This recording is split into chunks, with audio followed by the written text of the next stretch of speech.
Mad Men is an American period drama television series created by Matthew Weiner and produced by Lionsgate Television. The series premiered on July 19, 2007, on the cable network AMC. After 7 seasons and 92 episodes, Mad Men's final episode aired on May 17, 2015. Mad Men is set primarily in the 1960s, initially at the fictional Sterling Cooper advertising agency on Madison Avenue in New York City, and later at the newly created firm, Sterling Cooper Draper Price, located nearby in the Time Life building, at 1271 6th Avenue. According to the show's pilot, the phrase, "Mad Men," was a slang term coined in the 1950s by advertisers working on Madison Avenue to refer to themselves, a claim that has since been disputed. Don Draper is featured in the series, initially as the talented creative director at Sterling Cooper and later a founding partner at Sterling Cooper Draper Price, and the people in his personal and professional lives.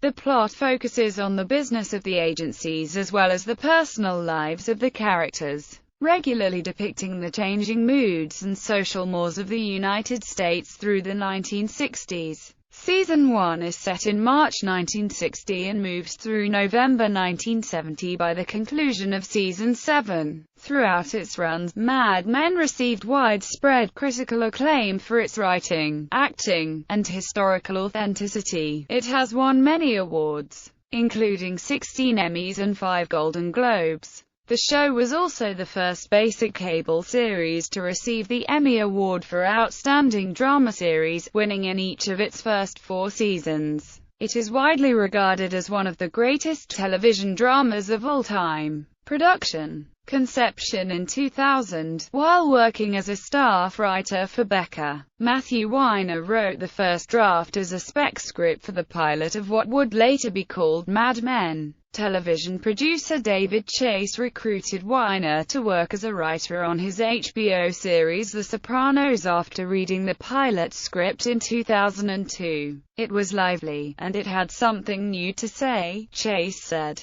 Here was someone, Weiner, who had written a story about advertising in the 1960s, and was looking at recent American history through that prism. Weiner and his representatives at Industry Entertainment and ICM tried to sell the pilot script to HBO and Showtime, both of which passed. Lacking a suitable network buyer, they tabled sales efforts until years later when a talent manager on Weiner's team, Ira Liss, pitched the series to AMC's Vice President of Development, Christina Wayne. The Sopranos was completing its final season then, and the cable network happened to be getting into the market for new series programming. The network was looking for distinction in launching its first original series, according to AMC Network's president Ed Carroll, and we took a bet that quality would win out over formulaic mass appeal. Influences. Weiner listed Alfred Hitchcock as a major influence on the visual style of the series, especially the film North by Northwest. He also was influenced by director Wong Kar-wai in the music, mise-en-scene, and editorial style. Weiner noted in an interview that M*KSH and Happy Days, 2 television shows produced in the 1970s about the 1950s, provided a touchstone for culture, and a way to remind people that they have a misconception about the past. Any past. He also says that Mad Men would have been some sort of crisp, soapy version of The West Wing if not for The Sopranos. Pre-production. Tim Hunter, the director of a half-dozen episodes from the show's first 2 seasons, called Mad Men a very well-run show. He said they have a lot of production meetings during pre-production. The day the script comes in, we all meet for a first-page turn, and Matt starts telling us how he envisions it. Then there's a tone meeting a few days later where Matt tells us how he envisions it. And then there's a final full crew production meeting where Matt again tells us how he envisions it. Filming and production design. The pilot episode was shot at Silver Cup Studios and various locations around New York City. Subsequent episodes were filmed at Los Angeles Center Studios. It is available in high definition for showing on AMC HD and on video-on-demand services available from various cable affiliates. The writers, including Weiner, amass volumes of research on the period in which Mad Men takes place so as to make most aspects of the series, including detailed set design, costume design, and props, historically accurate, producing an authentic visual style that garnered critical praise. Each episode had a budget between $2 minus $2.5 million, though the pilot episode's budget was over $3 million.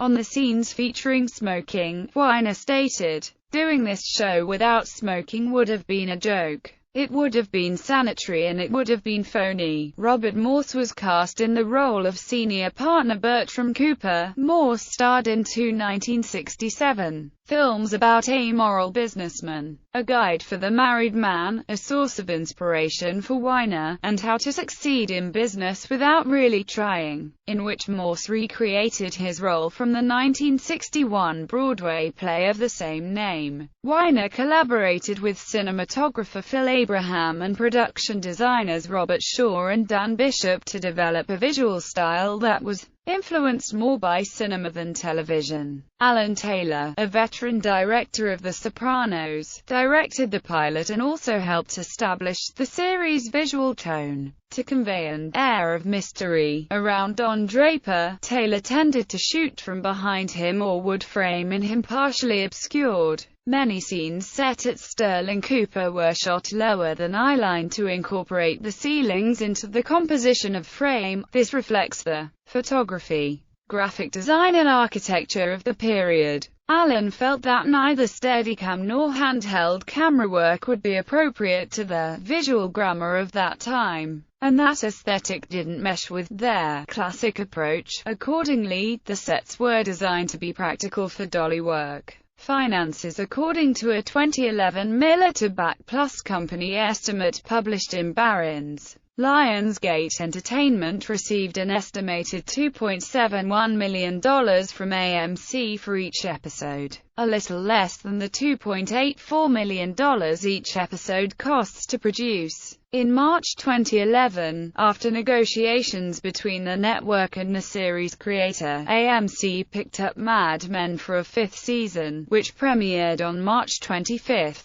2012. Weiner reportedly signed a $30 million contract, which would keep him at the helm of the show for 3 more seasons. A couple of weeks later, a Marie Claire interview with January Jones was published, noting the limits to that financial success when it comes to the actors. "We don't get paid very much on the show and that's well documented. On the other hand, when you do television you have a steady paycheck each week. So that's nice." Miller to Back analyst David Joyce wrote that sales from home video and iTunes could amount to $100 million in revenue during the show's expected 7-year run, with international syndication sales bringing in an additional estimated $700,000 per episode. That does not include the $71 to $100 million estimated to come from a Netflix streaming video deal announced in April 2011. Episode credit and title sequences. The opening title sequence features credits superimposed over a graphic animation of a businessman falling from a height, surrounded by skyscrapers with reflections of period advertising posters and billboards, accompanied by a short edit of the instrumental, "A Beautiful Mind," by RJD2. The businessman appears as a black and white silhouette. The titles, created by production house Imaginary Forces, pay homage to graphic designer Saul Bass' skyscraper-filled opening titles for Alfred Hitchcock's North by Northwest and Falling Man movie poster. For Vertigo, Weiner has listed Hitchcock as a major influence on the visual style of the series. David Carbonara composes the original score for the series. Mad Men, Original Score Volume 1 was released on January 13, 2009. In a 2010 issue of TV Guide, the show's opening title sequence ranked No. 9 on a list of TV's top 10 credit sequences, as selected by readers. At the end of almost all episodes, the show either fades to black or smash cuts to black as period music, or a theme by series composer David Carbonara plays during the ending credits. At least one episode ends with silence or ambient sounds. A few episodes have ended with more recent popular music, or with a diegetic song dissolving into the credits music. The Beatles authorized the use of Tomorrow Never Knows for the season 5 episode Lady Lazarus, and the same track was used over the closing credits. It marks a rare instance where the band licensed their music for a television series. Lionsgate, which produces Mad Men, paid $250,000 for the use of the song in the episode. Bob Dylan's Don't Think Twice It's Alright ended the last episode of season 1. Crew. In addition to having created the series, Matthew Weiner was the showrunner, head writer, and an executive producer. He contributed to each episode, writing or co-writing the scripts, casting various roles, and approving costume and set designs. He was notorious for being selective about all aspects of the series, and promoted a high level of secrecy around production details. Tom Palmer served as a co-executive producer and writer on the first season. Scott Hornbacher, Todd Lundin, Lisa Albert, Andre Giacomitton, and Maria Giacomitton were producers on the first season. Palmer, Albert, Andre Giacomitton, and Maria Giacomitton were also writers on the first season. Bridget Badar, Chris Provenzano, and writer's assistant Robin Veith completed the first season writing team. Albert, Andre Giacomitton, and Maria Giacomitton returned as supervising producers for the second season. Veith also returned and was promoted to staff writer. Hornbacher replaced Palmer as co-executive producer for the second season. Consulting producers David Isaacs, Marty Noxon, Rick Cleveland, and Jane Anderson joined the crew for the second season. Weiner, Albert, Andre Giacomitton, Maria Giacomitton, Veith, Noxon, Cleveland and Anderson were all writers for the second season. New writer's assistant Kater Gordon was the season's other writer. Isaacs, Cleveland and Anderson left the crew at the end of the second season. Albert remained a supervising producer for the third season, but Andre Giacomitton and Maria Giacomitton became consulting producers. Hornbacher was promoted again, this time to executive producer. Veith returned as a story editor and Gordon became a staff writer. Noxon remained a consulting producer and was joined by new consulting producer Frank Pearson. Dava Waller joined the crew as a co-producer. Weiner, Albert, Andre Giacomitton, Maria Giacomitton, Veith, Noxon and Waller were all writers for the third season. New writer's assistant Erin Levy, executive story editor Catherine Humphreys, script coordinator Brett Johnson and freelance writer Andrew Colville completed the third season writing staff. Alan Taylor, Phil Abraham, Jennifer Getzinger, Leslie Linker-Glatter, Tim Hunter, Andrew Bernstein, and Michael Uppendahl were regular directors for the series. Matthew Weiner directed each of the season finales.